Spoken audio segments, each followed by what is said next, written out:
Assalamualaikum warahmatullahi wabarakatuh. Saya Zahra Nisa dan teman saya Vera Eka Febiantika. Kami dari kelompok 16 akan mempresentasikan dengan judul konseling dengan penyandang disabilitas. Baik, selanjutnya akan dipresentasikan oleh teman saya Vera Eka Febiantika. Baiklah, di sini saya akan menjelaskan tentang pengertian disabilitas. Disabilitas adalah gangguan keterbatasan fisik dan aktivitas individu yang mengalami kerusakan dan kelemahan pada bagian fisik. Menurut Goffman, sebagaimana dikemukakan oleh Jansen, mengungkapkan bahwa masalah sosial utama yang dihadapi penyandang cacat atau disabilitas adalah bahwa mereka abnormal dalam tingkat yang sedemikian jelasnya sehingga orang lain tidak merasa enak atau tidak mampu berinteraksi dengannya. Lingkungan sekitar telah memberikan stigma kepada penyandang cacat bahwa mereka dipandang tidak mampu dalam segala hal, merupakan penyebab dari berbagai masalah. 2. Jenis-jenis penyandang disabilitas. 1. Disabilitas mental. Kelainan mental ini terdiri dari A. Mental tinggi. Sering dikenal orang berbakat intelektual, di mana selain memiliki kemampuan intelektual di atas rata-rata, dia juga memiliki kreativitas dan tanggung jawab terhadap tugas. B. Mental rendah. Kemampuan mental rendah atau kapasitas intelektual atau EQ di bawah rata-rata dapat dibagi menjadi dua kelompok, yaitu anak lamban belajar, yaitu anak yang memiliki EQ antara 70-90.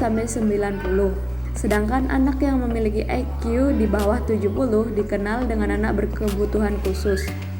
C. Berkesulitan belajar spesifik. Berkesulitan belajar berkaitan dengan prestasi belajar yang diperoleh. Kedua, disabilitas fisik.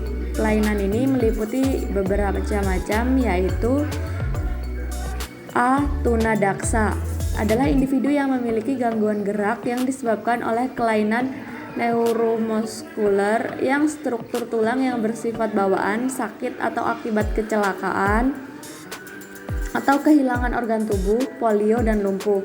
B. Tunanetra adalah individu yang memiliki hambatan dalam penglihatan. Tunanetra dapat diklasifikasikan ke dalam dua golongan, yaitu buta total atau blind dan low vision.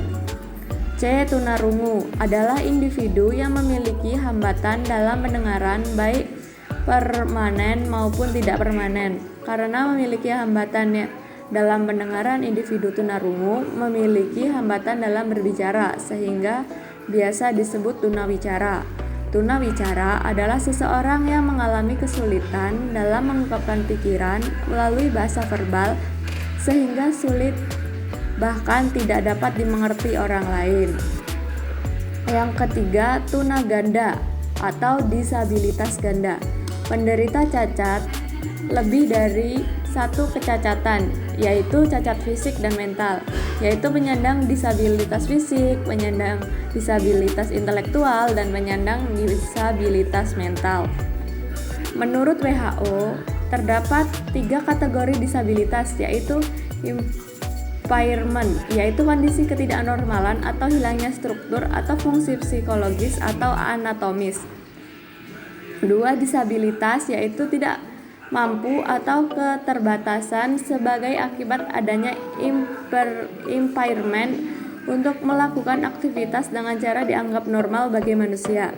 Yang ketiga, handicap, yaitu keadaan yang merugikan bagi seseorang akibat adanya impairment disability yang mencegahnya dari pemenuhan peranan yang normal atau dalam konteks usia, jenis kelamin, serta faktor budaya bagi orang yang bersangkutan.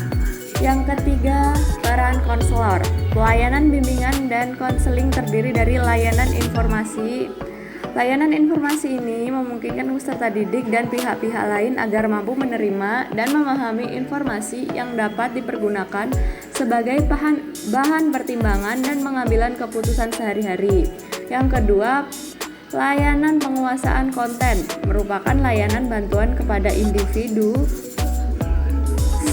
sendiri maupun kelompok untuk menguasai kemampuan atau kompetisi tertentu melalui kegiatan belajar. Yang ketiga, konseling individual merupakan layanan konseling yang bertujuan untuk mengentaskan masalah pribadi klien. Yang keempat, layanan konseling kelompok merupakan layanan yang memungkinkan siswa memperoleh kesempatan untuk pembahasan dan pengentasan masalah pribadinya melalui dinamika kelompok dengan tujuan siswa disabilitas dapat memperoleh kesempatan untuk pembahasan dan pengentasan permasalahan pribadi melalui dinamika kelompok.